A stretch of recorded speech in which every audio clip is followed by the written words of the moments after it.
Welcome back, everyone. I hope you enjoyed all the talks you've attended today. Our speakers and organizers have been working hard to provide you the best experience possible. We appreciate all your feedback. For this track, we've reached the last talk of the day. Please welcome Oliver Drotbohm as he presents a deep dive into Spring application events. Oliver, I turn it over to you. Thanks, Roy, for having me, and welcome to this session on Spring application events. Yeah, I'll start right away. My name is Ollie. I'm working in the Spring engineering team and focused on more architectural concepts after spending a lot of time in the Spring data space, the last decade almost.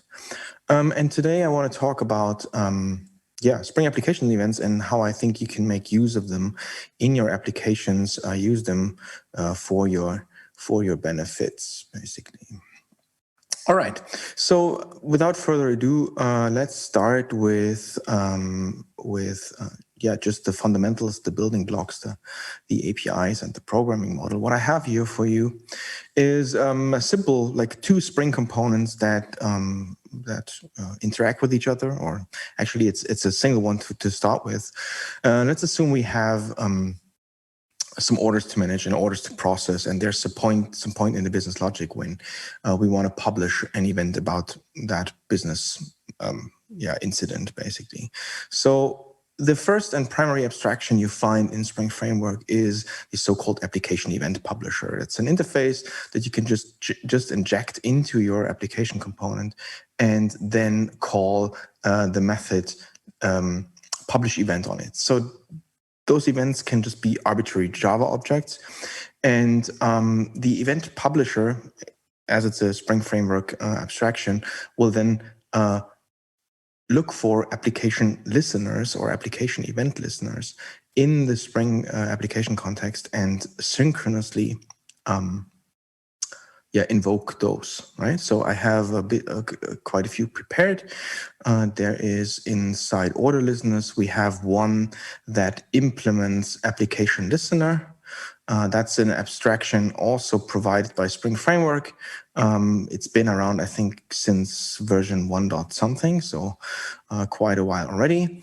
And there's an annotation-based variant of that. That's just an annotated listener with an @event listener annotation on some method, and the in this case, in the annotation-based model, the listener expresses interest in certain kinds of events through their method parameter, basically, right? So we listen for the order completed event here, or some other event. You can also, there's other options. You can react to multiple types by listing them here inside this classes attribute. So you can, if you're interested in the multiple types, multiple particular types, of course, the parameter type that is to be taken here then has to be a subtype or supertype of the two, right? So, and you basically just process, can invoke other business methods in here, and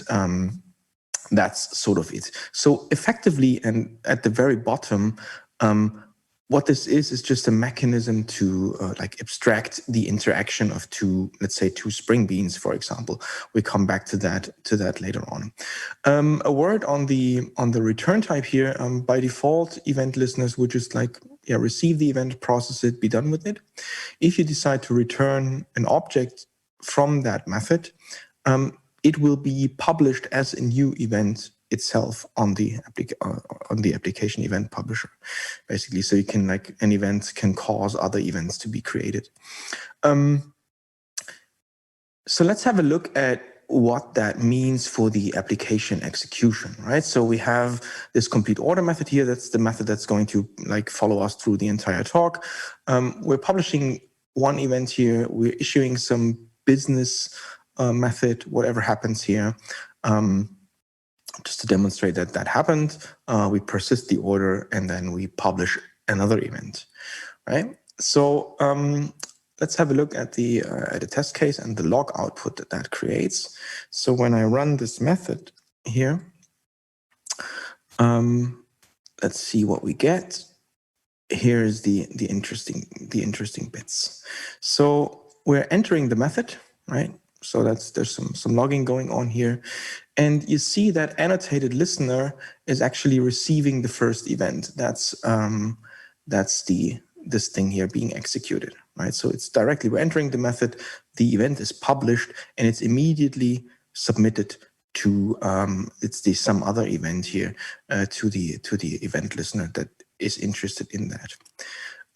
That call then returns, that publish event call returns and progresses with that logic here. So we see the completing order log statement here, and that saving is happening, and then there's another event published, and we see both the annotated listener and the implementing listener being invoked, right, for that.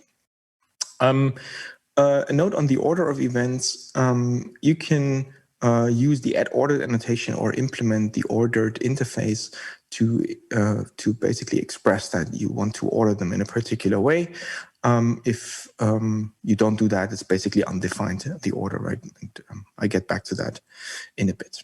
So the point that you should take from here is there's like low-level abstractions that you can use, and the event publication is basically like it's synchronous, so it's like a method invocation, a direct method invocation.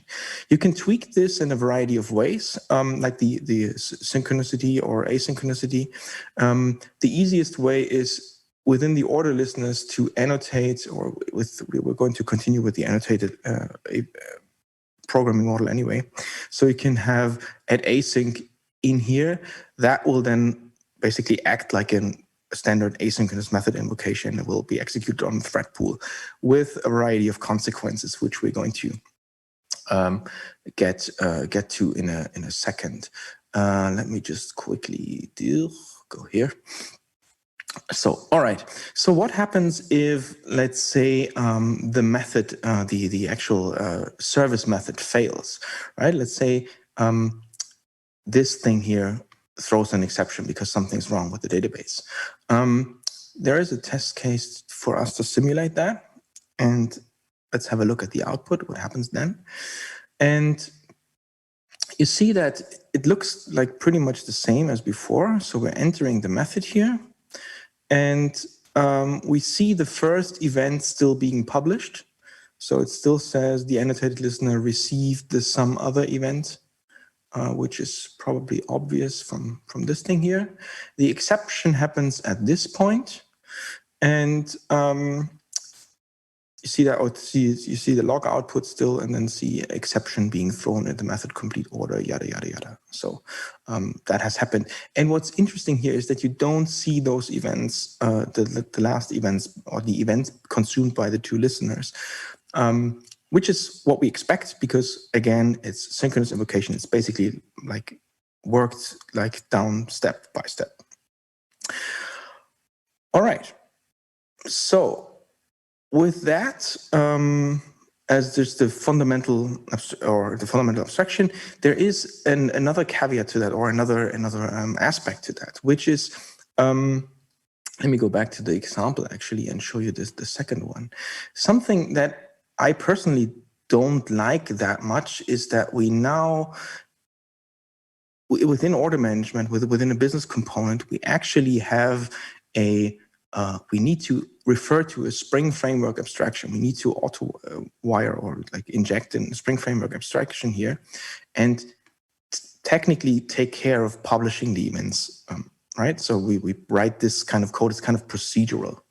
If you're into DDD and like following those, or that development style a bit, you're probably familiar with the notion of aggregates and like state transitions on the aggregate actually producing those events, right? And there is Spring Data integration for you to actually turn this piece of code into that.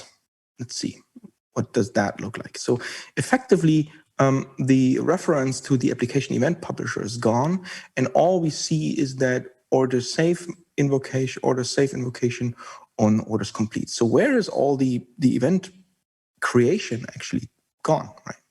So the interesting bit is inside the aggregate, and this is where according to DDD it actually belongs, is that now the invocation of the complete method here actually produces the event, right? So the order becomes the source of the event, and there is this method register event.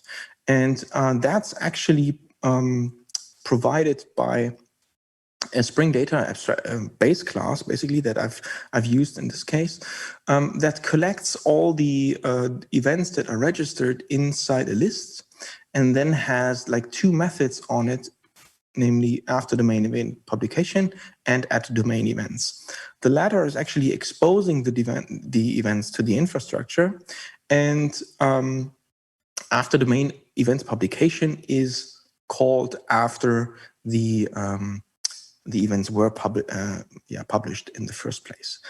And what's happening like in here is that on the repository there is an interceptor that basically looks at the order that's being returned here from order complete. It finds out that it exposes the events that it has recorded through its business invocations, and then calls these methods and publishes these events to the application event publisher automatically. So there's two nice things about it. One is that the event creation and registration goes into the aggregate where it actually belongs. It's closer to the actual business logic, and you don't have to publish them yourself. It's basically the point in time when you express, this is the state I want to persist, then those events are published.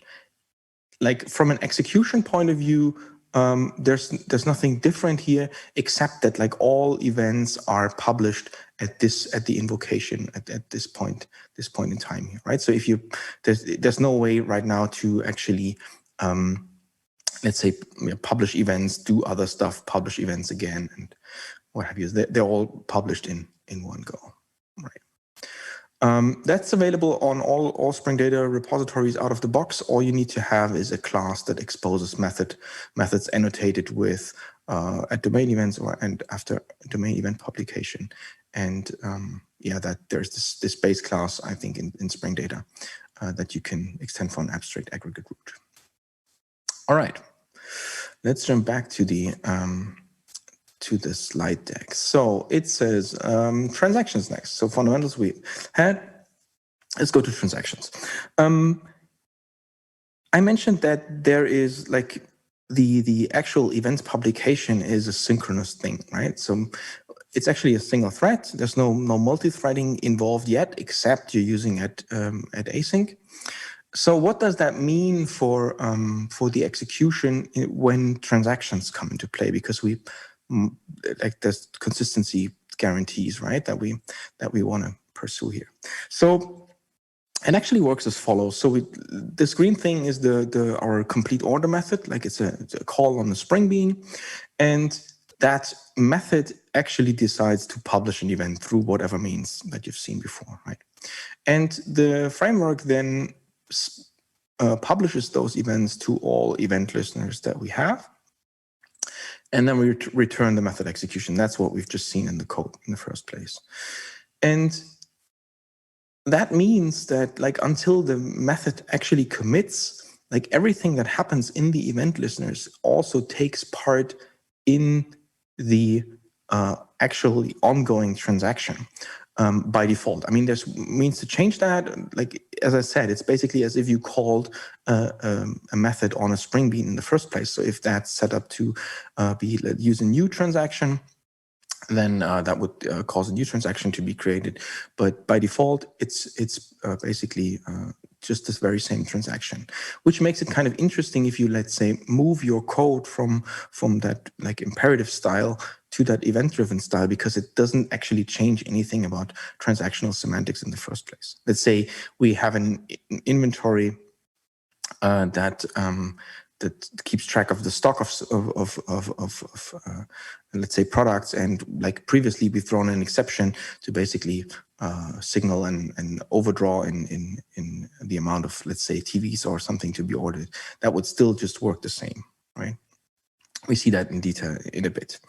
And Another thing that, or something that in an abstraction that's a bit younger than at event listener in Spring Framework is the notion of a so-called transactional event listener, which is a bit of a weird name because it doesn't mean that the event listener is transactional in itself. If you wanted that, you'd have to annotate it with a transactional additionally.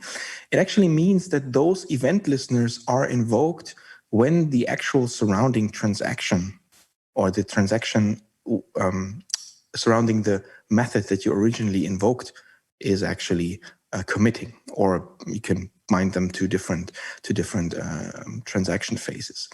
Why would you actually even need that? So assume, let's say, on order completion, we want to send out emails. And for that, we have to interact with a third-party resource, the email server, and let's say something's not working there. That might just cause the entire order to be not completed. On the other hand, let's say the email could be submitted, so it's sent out, and then something's wrong with the database transaction. So we haven't even actually completed the order, but already sent out the email. That's something we want to avoid, right? So in this case, transactional event listener is basically the thing we want to use here, because we wait for the transaction commit, then inspect the order, like execute all our email sending, and be done with that, right? So we can be sure that the order has actually already completed. All right, so let's have a recap on error scenarios, right? Because that's where the interesting bit's happening. We've already seen what happens if the service fails, right? With the repository failing. But what does that mean in terms of like transactional support? Yeah, it would just mean that an exception is being thrown, right? And instead of seeing a commit, we see a rollback. And it also means that, as we've seen before, no further event listeners are executed, right? The same is true for failure of an event listener itself. So let's say the first event listener fails, then the second one is not actually invoked anymore, and we see a transaction rollback. So we're still in a consistent state, right? Let's say we have the order updated and we have the inventory updated. Then both would be rolled back and everything would be in a consistent state still. So now what happens if transactional event listener, like our email event listener, fails, right? So we see code exploding here, or the application might just crash right after we've committed, right?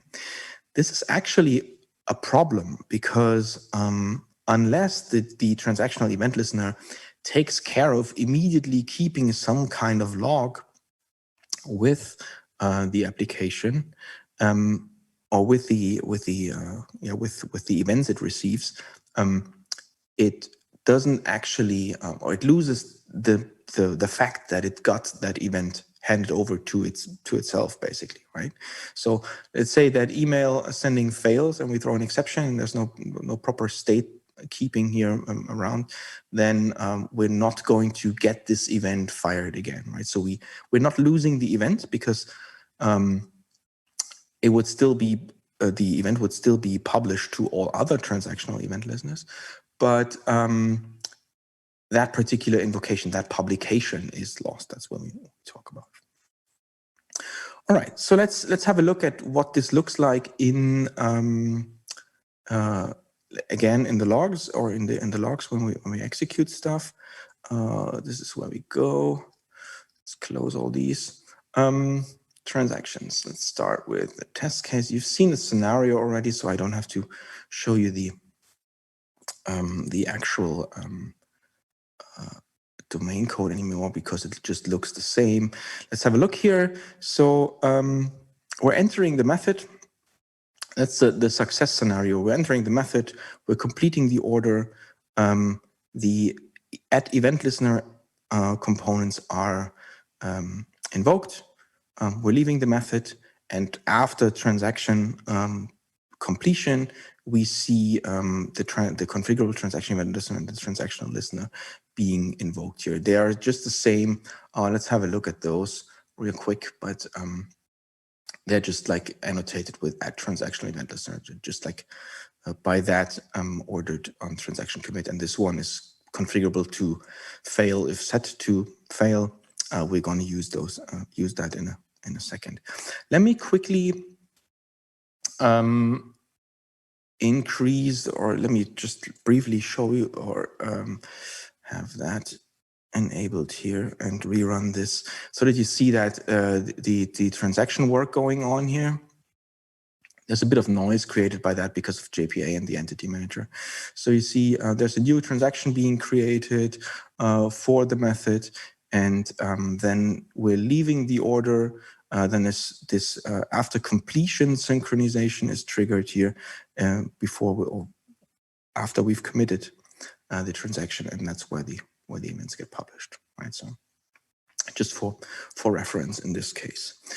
All right, on to error scenarios. Where have we been? We started. All right, so a standard event listener would break the transaction. Oh, I have to rerun this to basically show you that we're actually rolling back the transaction. That's why I wanted to do that. Let me rerun this.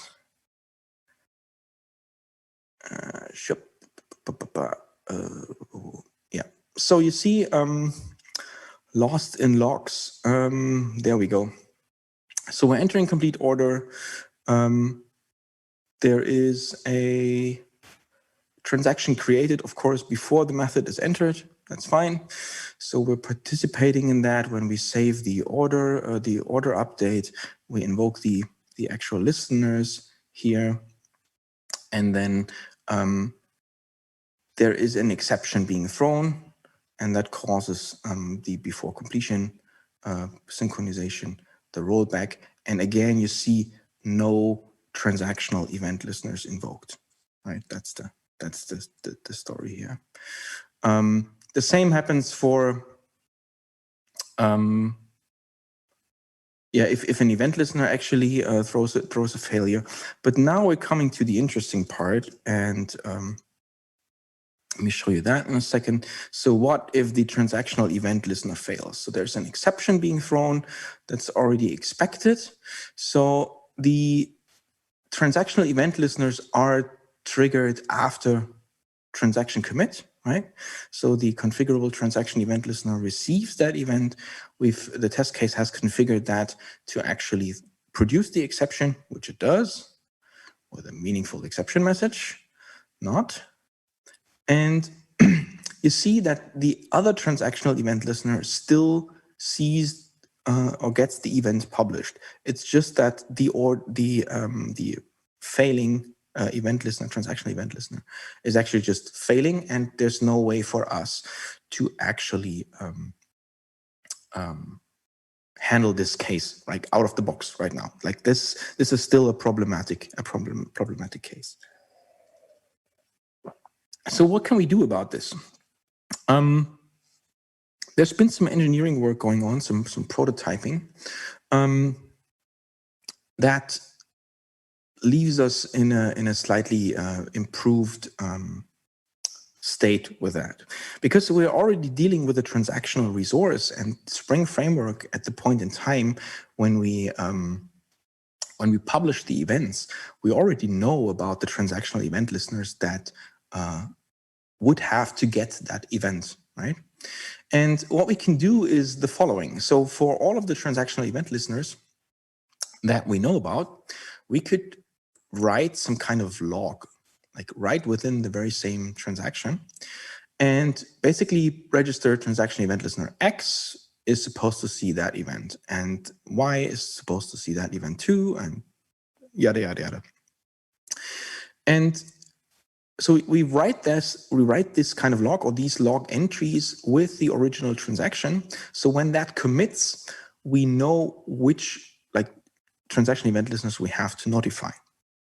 And for the actual invocation of the event listeners on or after transaction commit, we can wrap those, or can actually make sure that when the transactional event listener completes successfully, we can remove that entry from that log.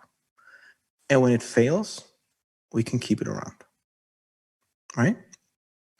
There is a prototype, an R&D prototype that's just going on, and okay, for the for successful one, we scratch it off, and we keep those log entries around, and then can do stuff with them, right? So we could apply retry logic. So we could say, okay, if the transactional event listener, for example, failed due to the email server not being available, we could try 30 seconds later or something like that, right? So and then scratch this thing, the second log entry off. We could also, if the error scenario is that an application failed completely, we could actually on restart, we could like look up this log and then rematerialize the events and then invoke the transactional event listeners again. There has been like prototypical work based on like the previous Spring or the current Spring generation, and it's very likely that there's going to be improvements in that area coming to Spring Framework 5.3. This is what you see, what you're going to see in practice here. The current state of affairs is that you're going to end up with an additional jar file that you put on your class path. It's currently in my like personal sandbox. But what this is doing is it's basically doing tweaks to the event distribution mechanism. And then it's completely transparent. So all you need to do is that. And let's have a look at what this does. Let me just quickly redo it and show you a bit of, geez, this again. Comment this out. Right. Okay, let's try this. So the error scenario is the same. We're just going to see quite a bit more JPA statements. In this case, I'm using JPA and stuff being written to the database. Let's skip over the first one. I leave a word on that in a second, but this is basically the entire interaction scenario here. Let's go through that one by one. So we're starting with all the service being invoked, the synchronous event listeners just being invoked as well, and the method is left. The method is left with successful, so it's about to commit. And what you see here is that you see three insert statements. Like one is the insert into my order is basically our business SQL statement, right? So it's persisting state to our business components. And the other two you see here is the JPA event publications being registered. So it's like there's the event being serialized, there's the listener ID registered so that we know which listener to invoke, when it was published, when it was completed. It was not now. But this is basically written within the very same transaction, and then the transaction commits, right? Now, like the transactional event listeners are invoked. And you see the first one here is actually failing already. So it says received order completed, and it says failure during transaction event processing. Again, here, the interesting bit is in what you're not seeing. You're not seeing that this event publication, the first one, is actually marked as it's not marked as completed because there's been a transaction on an exception on the transaction processing. The second one is actually succeeding, and that's why you see that this event publication is again looked up, and it's marked as completed. You see down here, marking publication of event class, yada, yada, yada, completed. And that state is written back to the database, right? So the final select is basically just like on shutdown, we actually log out which unfinished event publications are left here. And you should see that there is this event publication. Oh yeah, the event publication is up here. So you see 93AF88. This one here, that was registered. That was one of the two insert statements here, and that has not been scratched off by this line because of the failure, and that's why it's actually with the publications left unfinished, right, or uncompleted, basically. That's the one that stays in the database. I'm using an in-memory database here, which is the reason why this very first statement, this select JPA, even pub, what have you, does not yield any results, because this is the built-in mechanism to actually look up already or incompleted event publications and resubmit them on startup, right? So this is kind of like the way we treat this right now, but that's actually what's at play here, to actually make sure that you're not losing those event publications. It's not intended to be a let's kind of like say message broker per se, right, or persistent messaging in here, or an event store even, or something like that. It's just trying to make sure you can reliably use transactional event listeners and not lose any messages or any events. All right, so we've seen that, we've talked through that. Yeah, so there's it's still, as I said, work in progress. I'm not even sure that this particular library that I've just built will actually ever make it into Spring Framework proper. What is very likely to make it into Spring Framework proper is the support that you could easily plug something like this into Spring Framework. The original prototype had a very few or quite a few hacks in there. But with the APIs changed in Spring Framework, it's literally like 3, 4, 5, 6, 7 lines of code. There is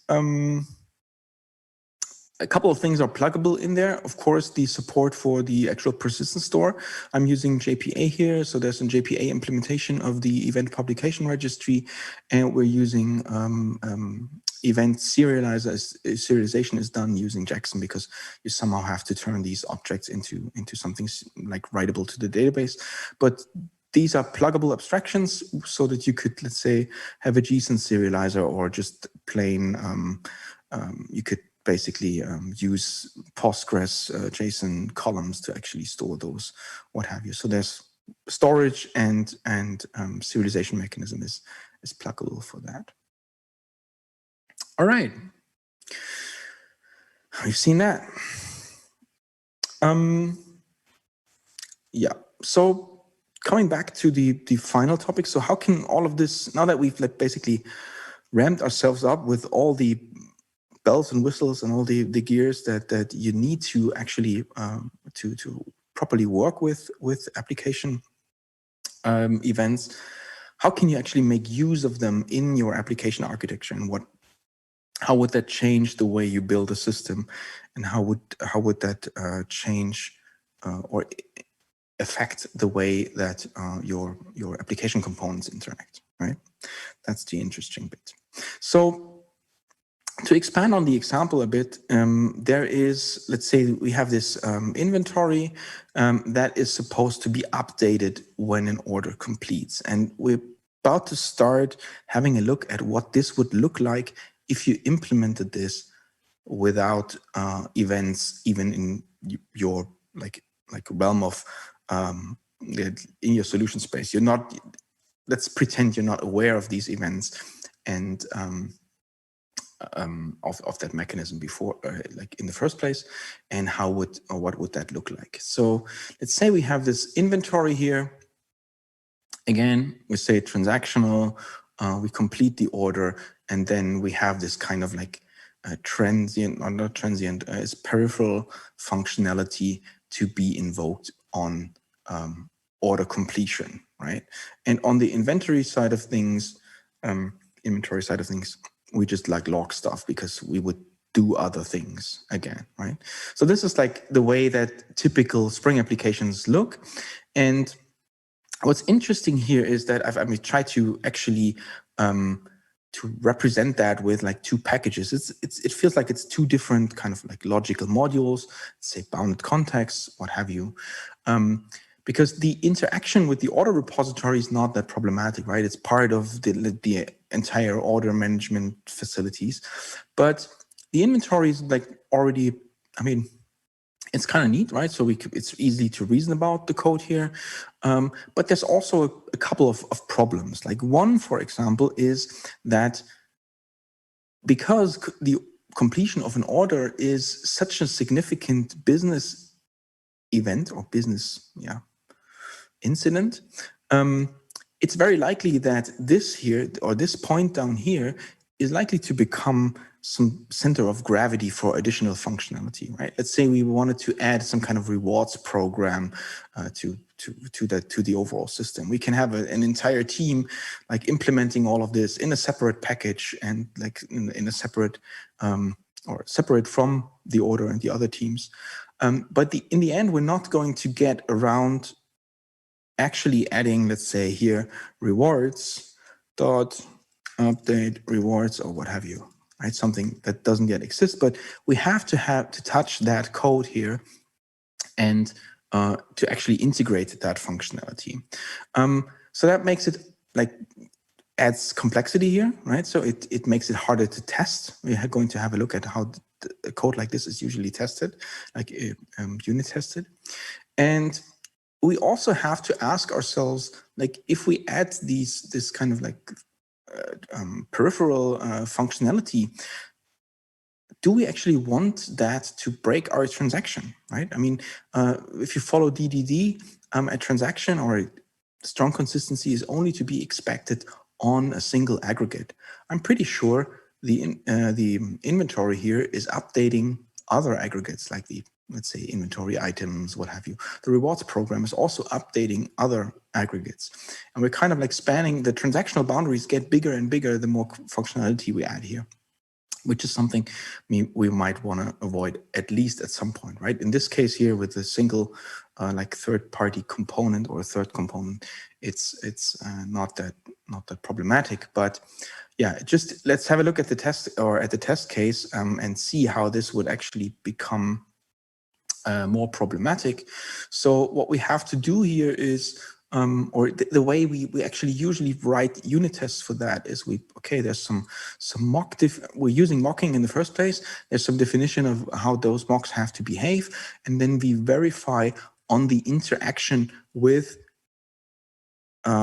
particular third-party components. So we have to know that order management is supposed to trigger the inventory, right? You could argue both sides. I mean, for smaller systems, it's probably fine to actually do that. For larger systems that invoke multiple things, it's like, why would you even, like, would the order management have to know about all the stuff that has to go on, right? Let alone what we wanted to break our the completion of the order. Let's say in the rewards program that we added, there's some bug in there that causes an exception to be thrown. Would we want to like that to be in the way of the completion of the order? We would probably not, right? So, and yeah, another aspect that I wanted to mention, because we're going to resolve that in a bit, is that we kind of implicitly rely on the presence of a bean inventory here, right?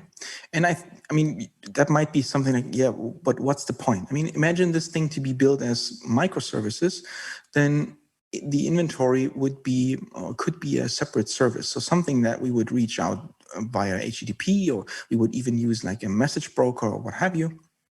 But the fewer the things, or the fewer the things we have to interact with synchronously, the easier that thing is to test, right? So we want to minimize the number of like moving pieces, moving parts here, basically. And this is also like a good exercise, even in a more monolithic scenario, right? Because you couldn't actually run like if you started, let's say, if there was a way, and I probably have to explain that in a bit. But if there was a way to actually start only the order component, and this is the area of expertise of a different kind of like R&D effort I'm working on, called monoliths. there's support in there for actually bootstrapping a test for a logical module that's kind of like centered around it in a package. So in this case, we are only starting the application with that order package visible to the test, and that would immediately fail with saying, okay, order management doesn't actually know anything about the inventory, right? And actually, why shouldn't we be able to do that, right? So why shouldn't we be able to test the order management independently from the inventory? All right, and I mean, for the architectural purists, there's a cyclic dependency here between order management knowing about the inventory and the inventory knowing about the order, right? Which we would like to resolve ideally, right? Because like both things knowing of each other, it's kind of like going to be a problem per se. I mean, again, like in this particular example, probably not, because like there's like two things involved, but the larger an application gets, the more problematic things like these become, and we don't want to end up in the big ball of mud situation, right? And a monolith doesn't actually have to mean that you're building a big ball of mud. You could very well write a structured one, and I hope this stuff like this is going to help you do that. So this is the problem, right? So or let's say the problem. Ideally, we would like to get rid of this dependency. How can we do this? And basically applying what we've just learned in the first half of the talk is, yeah, we would like much rather make that business incident explicit also in our code base, right? With the complete order method, we've basically created that point in our code base that causes some kind of gravity for other components to interact. But what we can improve on that by just creating this order completed event, and then the gravity is around that. But that's not like necessarily like within the method invocation here. We can use the kind of intermediate or the creation of that intermediate party, the Spring application event bus, to help to make this a bit more comfortable. So again, let me go back here. But sorry about that. Let's see how we can actually, or what we can turn this thing into, which is in the after package here.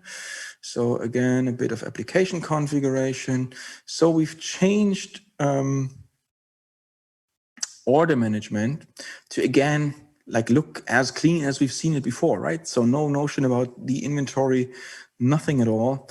And the inventory basically having changed to become an event listener, or you could, I mean, I've put this into the inventory itself, but you could also have the inventory component like with its business logic, and then have a separate component being the event listener within the inventory package invoking the inventory, right? So it's some kind of outbound adapter or an inbound adapter for stuff in order here, right? So we've resolved the cyclic dependency because we're not having to know anything about inventory here anymore, and we just like listen for that order completed event. And then we have used, in this case, the examples already, again, using that Spring Data support to actually produce the event, right? So what effect does that have on our application architecture? So the order management, that's still the wrong test case. I'm sorry about that. The integration test, we could still write an integration test, right, for both of the components, and just run this, and this should basically just work. So again, you see everything just working. The completion, the order completion, it's updating the inventory, and there's an exception being thrown. Why is that? Is that by? Oh yeah, we've set it. We set it to set fail true, and then it rolls back. It is probably not visible from the inventory, but it also says there's no publications outstanding here. That's fine. One thing, or something that changes for the, or what you could actually do or achieve in terms of testability, is where we previously had to test the interaction with different third components, like remember that, where was it? Here, order management test. So we had to do this, right? So we were expecting the order component to actually actively invoke something on the inventory, which is, as I've already argued, that's quite a bit of knowledge that why would we have to actually know this on this side of the fence, right? In the new world, we can do something like this. There's an extension to that monolith library that I've just mentioned, a JUnit extension that's called published events, and that you can use inside your test method, so that you can then create assertions on the events fired by this piece of code.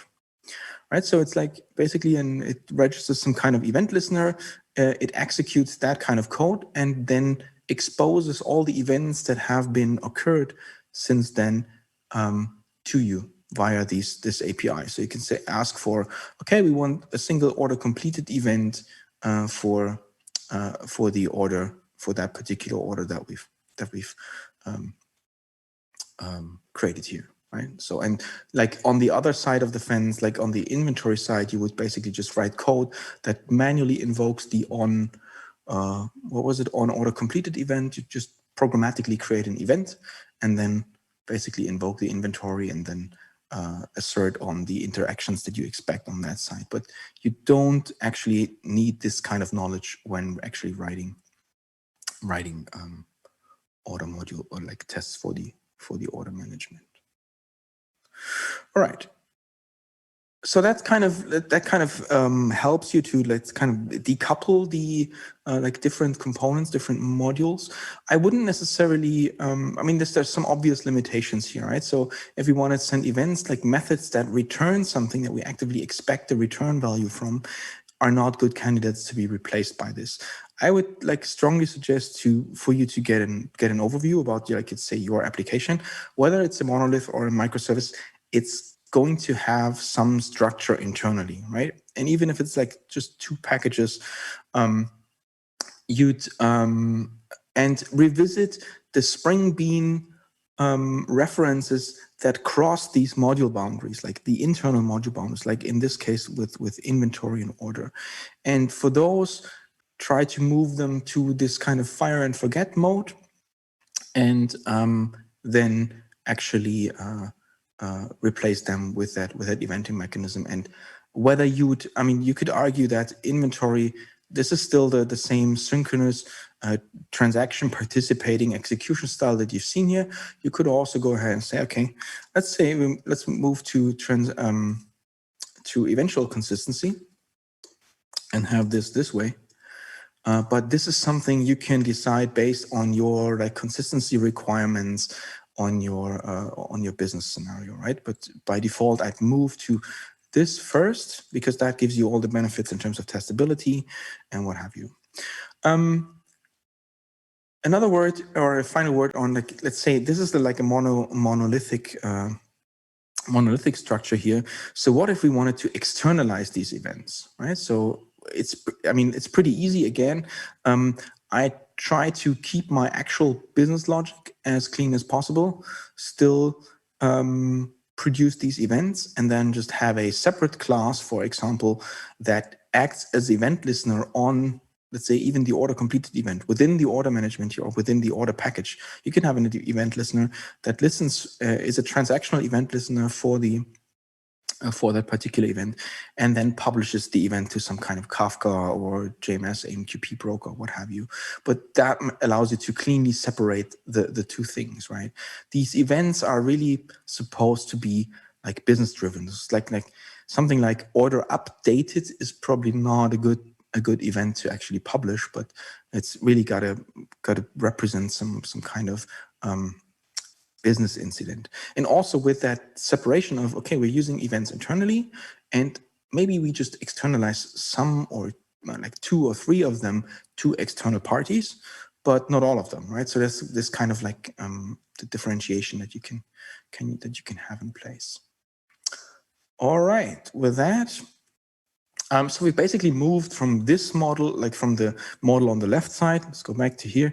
The important thing being that particular reference here, right? So this is just the Spring Bean reference, and we were able to get rid of this and like slightly change the API, but we don't need the reference to the other Spring Bean anymore, and that eases testability and what have you.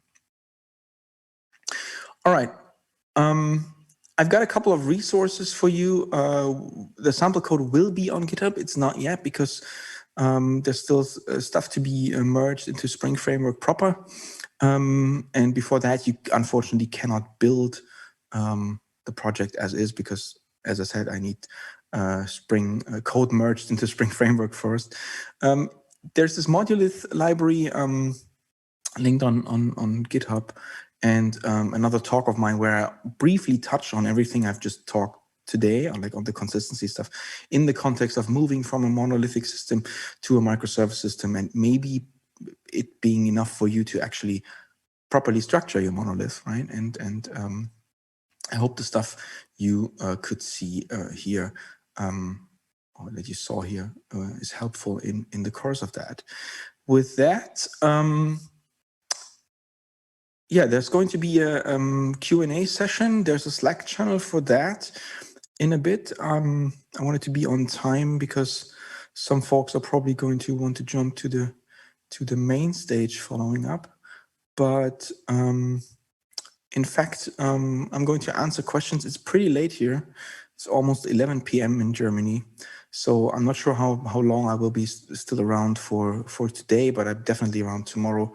Find me in the Slack channel, or you can DM me in Slack if you want to discuss anything further, or if in doubt, drop me an email, shout at me on Twitter.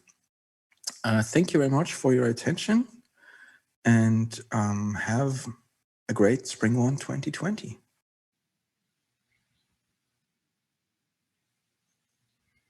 All right, wow, that was great. Thanks, Oliver. In fact, thanks to all the speakers who've presented today at SpringOne, especially this track. I don't know about you, but this has been a great first day of SpringOne. It's been spectacular, but it's not over. There's a whole nother day tomorrow, and the show goes on even today with a keynote that's coming up in just a few minutes. But first, if you have any questions for Oliver before he goes to bed, you might want to go check out that Q&A session. The link is going to be on the session breakout page. And yeah, check that out or go to the keynote. And I hope you have a great time at SpringOne, and see you folks around tomorrow.